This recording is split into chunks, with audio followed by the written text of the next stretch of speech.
अस्सलाम वालेकुम व्यूवर्स, कैसे हैं आप व्यूवर्स। आज की इस वीडियो में मैं आपको हजार साल पहले हिमालय के पहाड़ों से निकलने वाले तारीखी दरिया की आज के दौर में मिलने वाली आखिरी निशानी का हैरत अंगेज किस्सा बताऊंगी। तो ये दिलचस्प वीडियो देखने के लिए मेरे चैनल को जल्दी से सब्सक्राइब कर लें। व्यूवर्स, भारत के एक सरकारी इदारे हिंदुस्तान जिंक लिमिटेड ने अरावली पहाड़ी सिलसिले में मादनियात खोजने के लिए वहां खुदाई शुरू करवाई।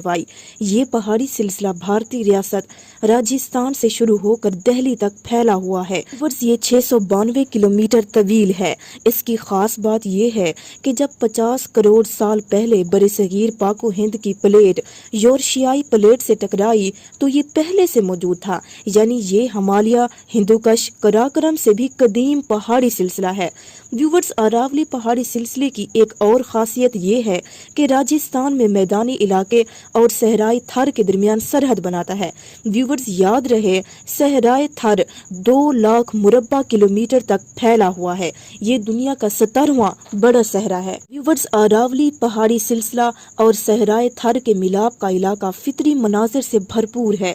पहाड़ी इलाके में मुख्तलिफ चरंद परंद मिलते हैं तो सहरा में बसने वाले हैवानात और नबातात का अपना रंग ढंग है। व्यूवर्स, हिंदुस्तान जिंक लिमिटेड ने उसी दिलकश फितरी जिंदगी पर तहकीक करने के लिए मशहूर मुसलमान नेचुरलिस्ट रजा हाशमी तहसीन की खिदमत हासिल कर ली। दोस्तों, हिंदुस्तान जिंक लिमिटेड की दावत पर रजा हाशमी अपने नायब के साथ उन कानों तक पहुंच गए जहां से मादनियात निकालने का मंसूबा था। व्यूवर्स, इस इलाके में छोटी बड़ी पहाड़ियां दूर दूर तक फैली थी। उन पर रंग बिरंगे परिंदे और रेंगने वाले जानवर पाए जाते थे। चंद दिन बाद वहां तैनात एक इंजीनियर ने बताया कि एक पहाड़ी के दामन में ज़ेरे जमीन वाक़े गार में जाने का रास्ता मिला है। वो रास्ता आगे जाकर घुप अंधेरे में गुम हो जाता था। इंजीनियर के पास टार्च नहीं थी, इसलिए वो आगे नहीं गया, मगर रास्ते की हालत बता रही थी कि वो किसी ज़ेरे जमीन मकाम तक ले जाता है। दोस्तों, ये एक अनोखी खबर थी। रजा हाशमी दिलेर आदमी थे। उनके तजस्सुस ने उस ज़ेरे जमीन मकाम की तहकीक करने पर उभार दिया। उन्होंने कपड़ा एक डंडे पर लपेट कर आरजी मिशल बनाई, मट्टी का तेल और माचिस ली और इंजीनियर के साथ उस जगह पहुंच गए। व्यूवर्स, वो एक छोटा रास्ता था जिसमें सिर्फ एक आदमी ही दाखिल हो सकता था। रजा साहब ने कपड़े पर मिट्टी का तेल डाला, अपनी मिशल जलाई और अल्लाह का नाम लेकर अंदर दाखिल हुए। दोस्तों, रास्ता पत्थरों से अटा पड़ा था। कुछ कीड़े मकोड़े भी रेंगते नजर आए।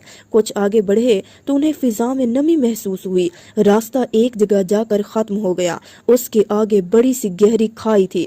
रजा हाशमी को एहसास हुआ कि इस खाई के अंदर पानी हो सकता है। उन्होंने एक पत्थर उठाकर नीचे फेंका।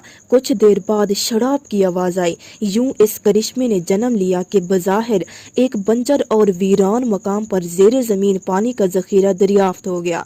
दोस्तों, जब पानी मिलने की खबर इंजीनियर को मिली तो वो बहुत खुश हुआ। वजह ये कि कंपनी के अफराद अपने साथ जो पानी लाए थे वो खत्म होने वाला था। अब पानी लाने की खातिर उन्हें 70-80 किलोमीटर दूर वाक़े नजदीकी शहर जाना पड़ता। इस दौरान उन्हें अपनी सरगर्मियां तर्क करना पड़ती, लेकिन रजा हाशमी ने उन्हें ये खुशखबरी सुना दी कि मंसूबे के मकाम पर ही पानी निकल आया। तो रजा हाशमी को ओधेपुर में कुछ काम था, इसलिए वो नायब समेत चले गए। ताहम जाते जाते उन्होंने इंजीनियर से कहा कि अगर तालाब में मछलियां मिलें तो उन्हें जरूर बताना। वो फिर 1 माह बाद वापस आए। तब तक कंपनी ने गार के रास्ते पर लैंप नस्ब कर दिए थे। अब उस ज़ेरे जमीन मकाम पर जंगल में मंगल का समा था। इंजीनियर ने रजा साहब का पुरतपाक इस्तकबाल किया। उसने रजा हाशमी को बताया कि वो रात को पानी निकालने का काम बंद करते हैं, सुबह मगर तालाब फिर से पानी से भरा होता है। यानी इलाके में ज़ेरे जमीन मीठे पानी का वसी जखीरा मौजूद था और उस जखीरे में किसी चश्मे के जरिए पानी तालाब में आ रहा था। रजा साहब को ये भी पता चला कि तालाब में मछलियां मौजूद थीं, मगर कंपनी का अमला उन्हें चट कर गया। उन्हें बहुत मायूसी हुई। वो उन मछलियों का मुशाहिदा करना चाहते थे ताकि देख सकें वो किस किस्म की। बस खुशकिस्मती से एक मछली तालाब में रह गई थी। कंपनी मुलाजमीन की मदद से रजा साहब ने उसे हासिल कर लिया। उसे देखकर वो बहुत हैरान हुए, क्योंकि उन्होंने इलाके में इस किस्म की मछली पहले कभी नहीं देखी थी। गोया मछलियों का कोई माहिर ही बता सकता था कि ये कौन सी मछली है।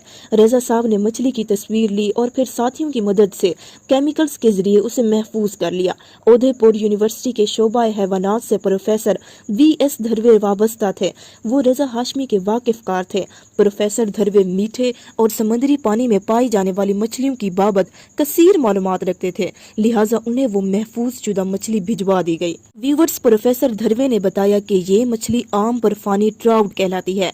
ताहम ये ट्राउट नहीं बल्कि कार्प मछलियों के खानदान से ताल्लुक रखती है। ये हिमालय अफगानिस्तान के सिर्फ पहाड़ी दरियाओं में मिलती है, आजकल बहुत कम रह गई है। इसका शुमार मादूम होने के खतरे से 2-4 मछली में होता है। वर्ष अरावली पहाड़ी सिलसिले में छान फटक से रजा हाशमी ने 2 अहम इंकशाफ कर डाले। एक तो ये कि इसी बंजर इलाके में पानी का जखीरा मिल गया, दूसरे इस जखीरे से एक ऐसी मछली दरियाफ्त हुई जो सिर्फ हिमालयाई दरियाओं में मिलती थी। लेकिन व्यूवर्स, सवाल ये है कि हजारहा मील दूर वाक़े खुश्क और बंजर मकाम पर वो मछली कैसे पहुंची और वहां क्या कर रही थी। वर्ष प्रोफेसर धरवे को यकीन था कि राजस्थान से आम बर्फानी ट्राउट की एक नई किस्म दरियाफ्त हुई है। वो जानना चाहते थे कि क्या किसी और मकाम से भी ऐसी किस्म मिली है, लिहाजा उन्होंने फ्रीज्ड फिश का नमूना मजीद तहकीक की खातिर बम्बई में वाक़े बम्बई नेचुरल हिस्ट्री सोसाइटी में काम करते माहिरीन को भिजवा दिया। वहाँ के माहिरीन हैवानात भी वो मछली देखकर बहुत हैरान हुए। उन्होंने आज तक अंधी आम बर्फानी ट्राउट नहीं देखी थी, यानी उनके पास उस मछली का कोई रिकॉर्ड मौजूद न था। उन्हें फिर ख्याल आया कि मुमकिन है ब्रिटिश म्यूजियम लंदन में ऐसी मछली का रिकॉर्ड मौजूद हो, लिहाजा उन्होंने वो मछली लंदन भिजवा दी। व्यूवर्स, ये बहुत फाश गलती साबित हुई, क्योंकि ब्रिटिश म्यूजियम में किसी नाहंजार ने मछली इधर उधर कर डाली। आज तक उस कीमती नमूने का पता नहीं चल सका कि वो कहाँ गया। व्यूवर्स, माहिरीन असरियात का कहना है कि हजारों साल कबल हिमालयाई पहाड़ों से निकलकर एक दरिया पंजाब और हरियाणा से होते राजस्थान आता था। वो फिर गुजरात से होकर बहीरा अरब में जा गिरता। इसी दरिया में ये आम बर्फानी ट्राउट भी मिलती थी। फिर आबो हवाई तब्दीलियों के बायस दरिया खुश्क हो गया। राजस्थान के पेशतर इलाके ने सहरा का रूप धार लिया, मगर इन्हीं तब्दीलियों के दौरान अल्लाह ताला का एक मौजज़ा रूनुमा हुआ ये कि आम बर्फानी ट्राउट के अंडे या खुद मछलियां जेरे जमीन मौजूद ज़खायर आब तक पहुंच गईं। ये मछली सिर्फ सर्द पानी में जिंदा रहती है। चूंकि जेरे जमीन होने की वजह से पानी ठंडा था, लिहाजा इसमें आम बर्फानी ट्राउट नशोनुमा पाने लगी। यूं उन्हें सहरा और बंजर इलाके में एक नया ठिकाना मिल गया। एक मुसलमान फितरत पसंद की तहकीक से ये जरूर साबित हो गया कि हजारहा साल पहले राजस्थान के सहराई इलाके में एक दरिया बहता था। गर्दिशे जमाना से वो अब किस्सा पारीना बन चुका, जैसे किसी जमाने में दरियाए रावी लाहौर में शाही किले के ऐन सामने बहता था। दरिया ने फिर अपना रास्ता बदल लिया। पुराना दरिया बुढ़ा रावी कहलाने लगा। आज ये बुढ़ा दरिया भी सफाई हस्ती से नापैद हो चुका। वीडियो पसंद आई हो तो मेरे चैनल को भी सब्सक्राइब कर दीजिएगा। अल्लाह हाफिज़।